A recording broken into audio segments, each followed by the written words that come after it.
Баршаңызға сәлем. Көзден жас ағызатын пияздың тағам дәмін кіргізумен қатар емдік қасиеті де бар екенін көпшілік біле бермейді.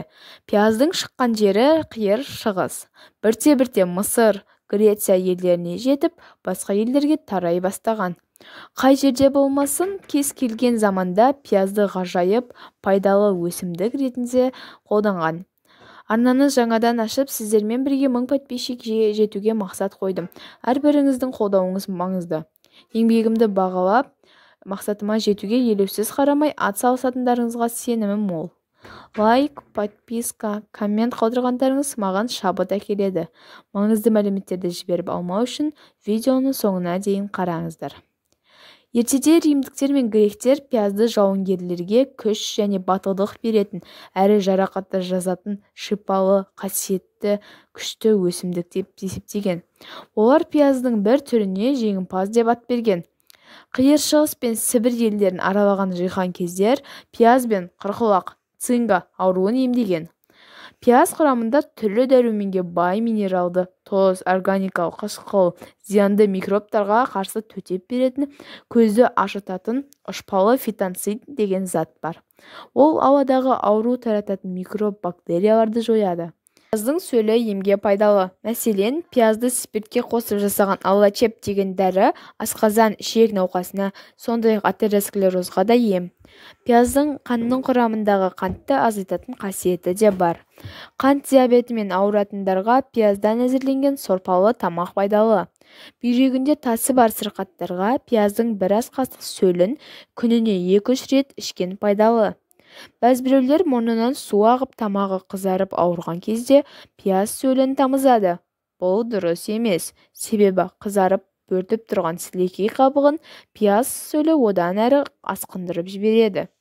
Оның орнына пияз сөлін шәйнектегі ыстық суға қосып булап емдеген пайдалы. Пияздың емдік қасиеті 15-20 минут сақталатындықтан тезірек пайдаланған абзал. Езілген пиязды сүтке қосып, дәкеге орап аяқтың мүйізденіп кеткен жеріне басса, қатқан тері нәрленіп жұмсарады. Іріңдеген жараға, үсіген жерге басуға да болады. Пияздың шаштың түсуін тоқтататын да қасиеті бар. Пияз сөлін мақтаға тигізіп, бастың құйқасына жағу керек. Сондай-ақ пиязды үккіштен өткізіп, оны басқа жағып, сыртынан таңып қою керек. 1,5-2 сағаттан соң жылы сумен шайып жібереді. Үккіштен өткізілген пиязға сұйық май, жұмыртқаның сарыуызы, бал 1 шай қасық қосып, құрғақ шашқа жақса, шаш түсуі мен ұштануын тоқтатып, тез өседі. Апельсин мен лимонға қарағанда пияздың құрамында аскорбин қышқылы көбірек. Қазіргі таңда жер жүзінде пияздың 400-ден аса түрі белгілі. Пиязды жылдың кез келген маусымында пайдалануға болады. Пияз қабығының қайнатпасы қандай ауруға ем? Пияздың қабығы бірталай дертке дауа. Пияздың емдік қасиетін көпшілігіміз білеміз. Суықтап ауырғанда көбірек пияз жейміз. Тіпті жүрек пен бүйрек ауруына да пияздың шипасы бары белгілі. Ал пияздың қабығы туралы не білесіз? Оның емдік қасиеті орасан зор екенін естігенсіз бе? Сізге таңсық тақырып болса, төмендегі жазбаларға назар салыңыз. Пияздың қабығы Е, Б, С, ПП дәрумендеріне, калий, магний, темір, мырыш және күкірт элементіне бай. Сонымен қатар, құрамындағы каротин, кверцетин сынды заттарының арқасында вирусқа, инфекцияға қарсы күресетін күшке ие. Пияздың қабығы терінің саулығын жақсартады, әрі жасартады, жүрек қан тамыр ауруларының алдын алады, еркектік қуатты арттырады, иммунитетті нығайтады, рак ауруымен күреседі. Ағзаны шлактан тазалайды. Аяқ ауруларын емдейді, шаршауды басып қуаттандырады. Ағзаны құрттан арылтады. Ішек жолдарын реттейді. Асқазанның жұмысын жеңілдетеді.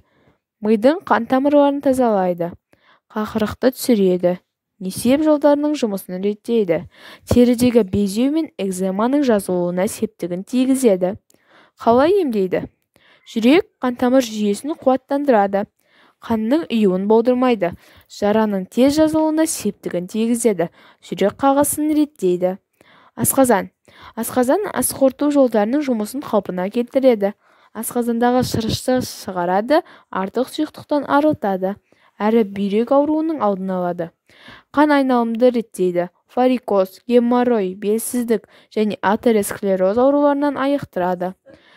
Ағзадағы артық тұзды шығарып, буынның айналасындағы ауруларды емдейді, инфекциямен күреседі. Және суыққа, вирусқа, саңырауқұлаққа қарсы шипа. Сонымен қатар қайызғақ, табанның қотырын, тері ауруларын, қабыршақтануды, терінің сезімталдығы мен тегістігін емдейді. Бұлшықеттердегі ауырлықты, шаршауды, күйзелісті болдырмайды. Сондай-ақ шаштың түсуін тоқтатып, қайраттандырып, қуаттандырады, әрі жылтырлығын арттырады. Қан қысымы жоғарылаған кезде пияз қабығынан шай демдеп ішіңіз. 1 стакан қайнаған суға 1 ас қасық ұнтақталған қабықты саласыз. 15-20 минуттан соң сүзіп алып шай ретінде ішесіз.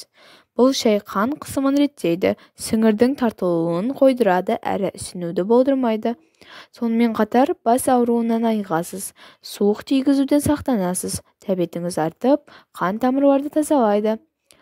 Бүйректі емдеу үшін 2 ас қасық ұсақталған пияздың қабығын 2 стакан суға салып отқа қоясыз. Бір қайнап шыққан соң қақпағын жауып қойыңыз. Шамамен 30 минуттан соң тұнбаны сүзіп алыңыз. 1 ас қасықтан күніне 5 рет ішесіз.